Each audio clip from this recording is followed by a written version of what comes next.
Bismillahirrahmanirrahim. Assalamualaikum warahmatullahi wabarakatuh. Alhamdulillah, wassalatu wassalamu ala Rasulillah wa ala alihi wa ashabihi wa man walah.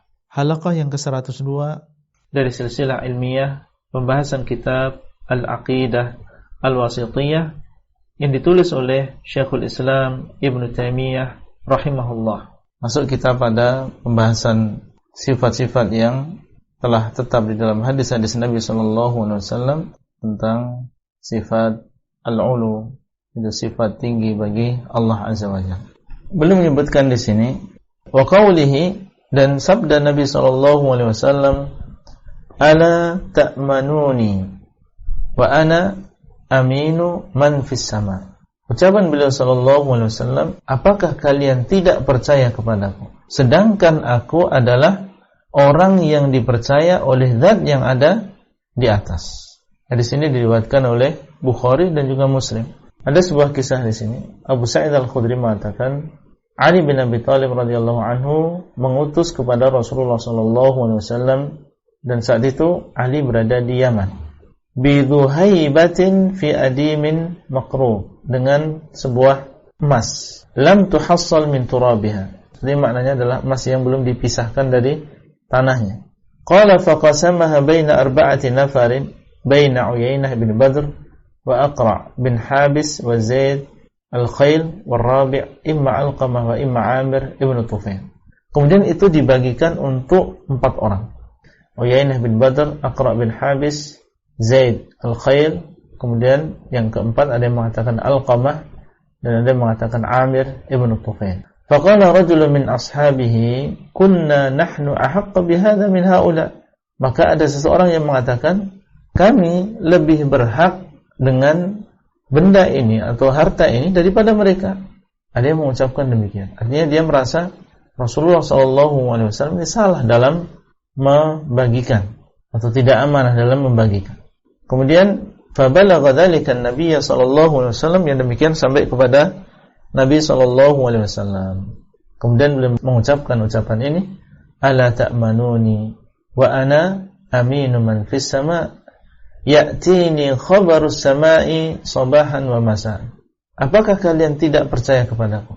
Menunjukkan bahwasanya seorang muslim harus percaya kepada Nabi sallallahu alaihi wasallam. Percaya tentang khabar beliau, tentang pembagian beliau adalah pembagian yang paling adil. Wa ma atakumur rasulu fakhudhuhu wa ma nahakum anhu fantahu. Tidak boleh ada di dalam hatinya perasaan dan suudzon kepada Nabi SAW. Apa yang beliau lakukan itulah yang terbaik. Beliau adalah orang yang amanah, orang yang bisa dipercaya. Kenapa kita tidak percaya kepada beliau? Wa ana aminu man fis sama, sedangkan aku adalah yang dipercaya oleh zat yang berada di atas. Allah saja percaya kepada beliau untuk menyampaikan kalamnya, untuk menyampaikan wahyunya. Allah pilih beliau dan Allah tunjuk beliau bahkan menjadi Rasul yang terakhir. Bahkan bukan hanya sekali, diwahyukan kepada beliau di waktu pagi maupun di waktu petang, menunjukkan bahwasanya Allah SWT mempercayai beliau. Dan Allah SWT dialah yang maha mengetahui zahir dan batin seseorang. Ketika Allah SWT mempercayakan kepada seseorang, menunjukkan dia adalah orang yang amin, orang yang benar-benar bisa dipercaya. Tidak ada ghish, tidak ada pengkhianatan di dalam. Maka ini adalah hujjah yang sangat kuat. Tidak ada alasan bagi seseorang untuk tidak percaya kepada Nabi SAW, baik dalam khabar maupun dalam pembagian. Ala ta'manuni wa ana aminu man fis sama. Apakah kalian tidak percaya kepadaku sedangkan aku adalah yang dipercaya oleh yang ada di langit? Berarti di sini man fis sama, yang ada di atas atau yang ada di atas langit, sebagaimana telah berlalu. Inilah syahidnya, dan ini menjadi dalil bahwasanya Allah SWT memiliki sifat al-ulu. Rawahul Bukhari wa ghairuhu. Hadis ini diriwayatkan oleh al-Imam Al-Bukhari wa ghairuhu, dan selainnya. Bahkan Imam Muslim pun beliau juga menyebutkan hadis ini dalam sahihnya, yaitu di dalam kitab Zakah, bab dzikril khawarij wa sifatihi. Bab penyebutan khawarij dan juga sifat-sifatnya. Karena memang setelah ini ada kisah ia yang mengatakan kepada Nabi, wailak, celaka kamu, awalasta ahaqqa ahli al-ardi ayyattaqiyallah, bukankah engkau adalah orang yang paling pantas untuk takwa kepada Allah di permukaan bumi ini? Dan dia meninggalkan Nabi SAW, dan sampai Khalid bin Walid mengatakan kepada Nabi, wahai Rasulullah, ala adribu unuqah, bolehkah aku menggal kepala orang ini? Dan kisahnya ada dalam hadis ini, itu dalam Sahih Bukhari. Baik. Wa qawlihi wal arsyu fawqa dzalika wallahu fawqa arsyihi wa huwa ya'lamu ma antum alaih. Dan juga sabda Nabi sallallahu alaihi wasallam, wal arsyu fawqa dzalik, dan arsy di atas itu semua. Wallahu fawqa arsyihi, dan Allah SWT di atas arsy-Nya, dan Dia mengetahui apa yang kalian kerjakan. Syahidnya di sini yang mana? Wallahu fawqa arsyihi, dan Allah berada di atas arsy-Nya. Fawq artinya adalah di atas. Al-fawqiyah maknanya adalah al-ulu. Ini menunjukkan bahwasanya Allah SWT berada di atas. Wallahu fawqa arsyihi, dan arsy itu di atas semuanya itu, karena arsy ini adalah makhluk Allah yang paling tinggi. Ya. Wal arsy fawqa dzalik, dan arsy itu di atas semuanya itu, di atas langit, di atas kursi, bahkan dia di atas jannat, di atas surga. Dia adalah makhluk yang paling tinggi, dan dia adalah makhluk yang paling besar, dan dia adalah makhluk yang pertama menurut pendapat yang lebih rajih. Wallahu fawqa arsy, dan Allah berada di atas arsy, dan Allah tidak butuh dengan arsy. Arsy yang butuh dengan Allah Azza wa Jalla.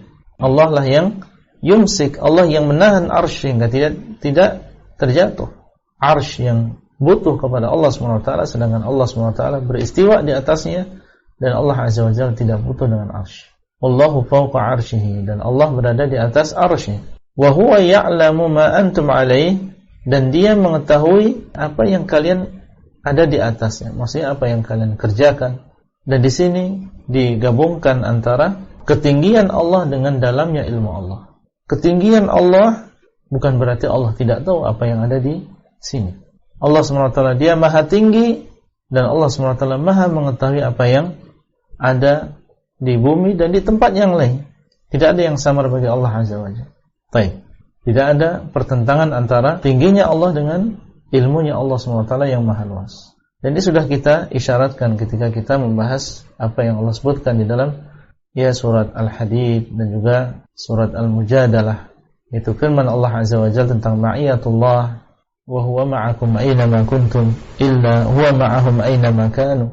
Dan disebutkan di situ tentang ilmu Allah Azza wa Jalla. Disebutkan tentang ilmu Allah dan juga ma'iyatullah. Baik, kalau yang dalam surat Al-Hadid itu disebutkan tentang ketinggian Allah, yaitu Allah beristiwa di atas arsy, kemudian juga disebutkan tentang ma'iyatullah, ma'iyah ilmiah. Allah SWT berada di atas arsy dan Dia mengetahui segala sesuatu. Di sini juga demikian. Sehingga Allah SWT Dialah yang aliyun fi dunuwihi wa qaribun fi uluwihi. Demikian diucapkan oleh sebagian. Allah SWT Dialah yang maha tinggi, sekaligus Dia sangat dekat dan sangat mengetahui, dan Dialah yang qarib, yang sangat dekat dengan kita, dan Allah SWT Dialah yang berada di atas. Enggak ada pertentangan antara dua perkara ini. Karena iskal baginya, bagaimana Allah SWT mengetahui segala sesuatu kalau Allah SWT berada di atas arsy, sehingga dia memaknai atau meyakini bahwasanya Allah SWT fi kulli makan, Allah di mana-mana. Karena ingin menyampaikan kepada kita bahwasanya Allah mengetahui segala sesuatu. Tidak. Ya Allah SWT sebagaimana Allah kabarkan di atas arsy, dan Allah maha mengetahui segala sesuatu. Tidak ada yang samar bagi Allah SWT, dan Dia berada di atas arsy-Nya. Baik. Hadis ini adalah ringkasan dari yang dikenal dengan hadithul aw'al. Hamzah, waw, ain, alif, lam. Yaitu 8 malaikat. Yang disebutkan di dalam hadis, yaitu hadis Abbas ibn Abdul Muttalib. Beliau mengatakan, kuntu bil Batha fi isabah wa fihim Rasulullah sallallahu alaihi wasallam. Aku di Batha dan bersama beberapa orang, di antaranya adalah Rasulullah. Famarrat bihi sahabatun fanadhara ilaiha. Maka lewat sebuah awan, kemudian beliau melihat ke awan tersebut. Faqala ma tusammuna hadhihi? Kalian namakan apa ini? Qalu as-sahab, ini adalah awan. Qala wal muznu, beliau mengatakan dan al-muzn. Qala wal muznu, ini adalah nama lain dari sahab. Qala wal ananu, beliau mengatakan wal anan. Jadi namanya al-muzn wal anan wa as-sahab. Qala Abu Bakar qalu wal anan. Abu Bakar mengatakan mereka juga mengikuti Nabi dan mengatakan wal anan. Itu namanya di antaranya adalah al-anan. Qala kam tarawna bainakum wa bainas sama? Qalu la nadri. Nabi mengatakan, menurut kalian berapa jarak antara kalian dengan langit? Qalu, mereka mengatakan kami tidak tahu. Qala fa inna bainakum wa bainaha imma wahidan aw itsnaini aw thalathan wa sab'ina sanah was samaa'u fawqaha kadhalik. Sungguhnya jarak antara kalian dengan langit, yaitu langit yang pertama adalah 1 atau 2 atau 3, 70. Maksudnya adalah 71 atau 72 atau 73 tahun. Allah alam, di sini adalah perjalanan ya seekor unta dengan kecepatan yang sedang. Was-sama'u fawqaha kadzalik, dan langit yang berada di atasnya demikian. Artinya jaraknya juga sama. Hatta adda sab'a samawatin, sampai beliau menghitung 7 langit. Thumma fawqas sama'is sabi'ati bahrun. Kemudian setelah langit yang ketujuh ada bahr, yaitu laut yang luas. Baina a'lahu wa asfalihi kama baina sama'in ila sama'. Jarak antara atasnya dan bawahnya ini seperti jarak antara satu langit dengan langit yang lain.